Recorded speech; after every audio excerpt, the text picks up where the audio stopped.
Balik lagi ya, kalau kita bicara mengenai apa namanya, asuransi kesehatan itu sendiri, premi yang kemahalan ya, tentunya kan akan, membuat kita jadi kesulitan untuk mencukupi kebutuhan sehari-hari ya. Sementara ini hanyalah, produk proteksi gitu ya, adalah cost gitu yang harus kita bayarkan. Seharusnya ini tidak membebani keuangan kita dan kita sudah punya posnya terlebih dulu gitu sebelum kita menentukan kita beli asuransi yang mana. Nah, buat teman-teman yang mungkin ngerasa kemahalan, mari kita lakukan bedah polis. Bedah polis sama agennya.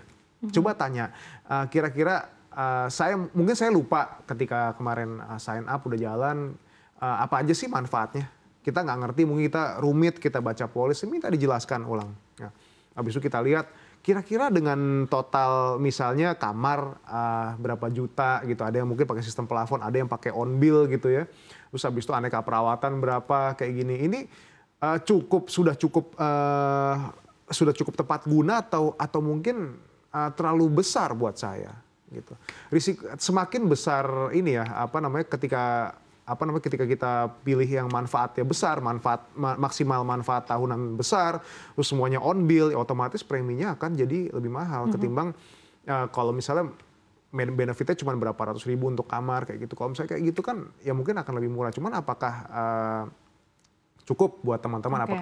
Apakah cukup tepat? Nah kalau udah di-review nih, bisa nggak sih pindah ganti polis gitu misalkan? Sebetulnya bisa ya, kita bisa ganti mungkin dengan ganti plan lah, di situ bisa juga. Atau kalau memang plan lainnya juga terlampau mahal, ya sudah mau nggak mau kita ganti produk gitu. Kalau teman-teman juga masih berpikir asuransi penting buat kita. Gitu. Tapi balik lagi ketika kita ganti produk, kita juga nggak bakal bisa asal pindah ke perusahaan asuransi ya. Gitu ya, kita harus pilih juga perusahaan yang reputasinya baik ya, nggak cuman gampang dalam urusan klaim tapi sehat juga dalam finansialnya ya, di situ ya ditunjukkan dari risk based capital atau RBC yang di atas 120% minimal. Dari situ dulu teman-teman harus tahu. Nah kalau udah lakuin review nih ternyata aduh kayaknya ini masih cukup memberatkan keuangan kita deh. Masih berat juga. Pertanyaannya kapan nih kita harus memutuskan? Sebaiknya kayaknya berhenti deh polisnya daripada udah bayar mahal-mahal tapi buat sehari-hari juga jadinya nggak cukup. Jadi ya lebih cepat lebih baik ya gitu. Jadi lebih cepat lebih baik teman-teman review polisnya ya, lakukan bedah polis sama agennya, tanyakan kalau misalnya dari agen kayaknya masih kurang yakin kayak gitu, cari perencana keuangan yang memang dia tidak afiliasi dengan perusahaan insurance, coba tanya yang tentunya yang dia juga paham tentang insurance planning ya. Silakan tanya sedalam-dalamnya kira-kira saya perlu atau enggak sih minta rekomendasi lah dari mereka untuk kira-kira baiknya kita close aja atau kita lanjutkan tapi dengan konsekuensi kita memotong pengeluaran lain. Mungkin sambil nanya-nanya atau review gitu ya, mungkin teman-teman yang punya asuransi kesehatan gimana nih do's and don'ts-nya gitu supaya belajar juga nih kira-kira kesalahan apa yang tidak harus dilakukan. Iya, intinya adalah ya berasuransilah dengan bijak ya, jangan sampai Anda susah makan ya kalau gara-gara punya asuransi kesehatan itu sendiri ya. Dan pastikan semua manfaat yang ada di asuransi kesehatan itu memang sudah tepat guna. Ya. Nah kalau memang kemahalan saat ini ya mulai dari yang kecil dulu sih sebetulnya di situ. At least yang penting punya dulu ya untuk mengamankan masa depan. Oke Mas Akbar, Sobat Cuan nih yang baru menyaksikan Invest Time tapi tetap mau tips and trick dalam mengatasi kenaikan premi asuransi supaya nggak ganggu kantong pribadi. Berikut informasinya dalam Cerdas 5 Menit dari Financial Expert CNBC Indonesia, Aulia Akbar. Silakan Mas Akbar. Ya, thank you saya.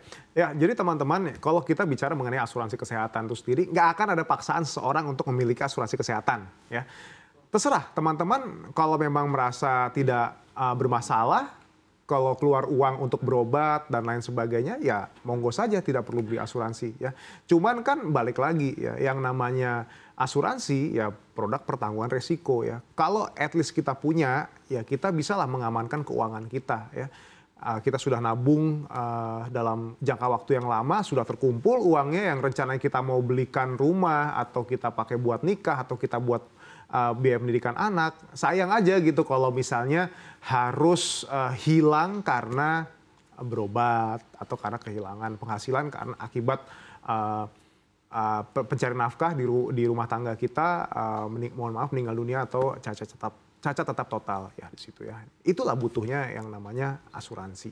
Nah, asuransi kesehatan itu merupakan asuransi yang paling mendasar ya teman-teman. Jadi kalau teman-teman bingung nih, saya mesti beli asuransi apa sih? Pertama kali belilah kesehatan dulu. Jangan sampai kita beli asuransi mobil, kita beli asuransi rumah, tapi kita sendiri nggak memproteksi diri kita. Ya, jadi kalau mau beli asuransi yang pertama kali adalah kesehatan dulu. Dan kalau teman-teman memang budgetnya masih mepet ya, atau masih bergaji UMP ya, dan memang sudah merasa butuh ya yang namanya financial protection ini, at least teman-teman pastikan BPJS kesehatannya dibayar dulu.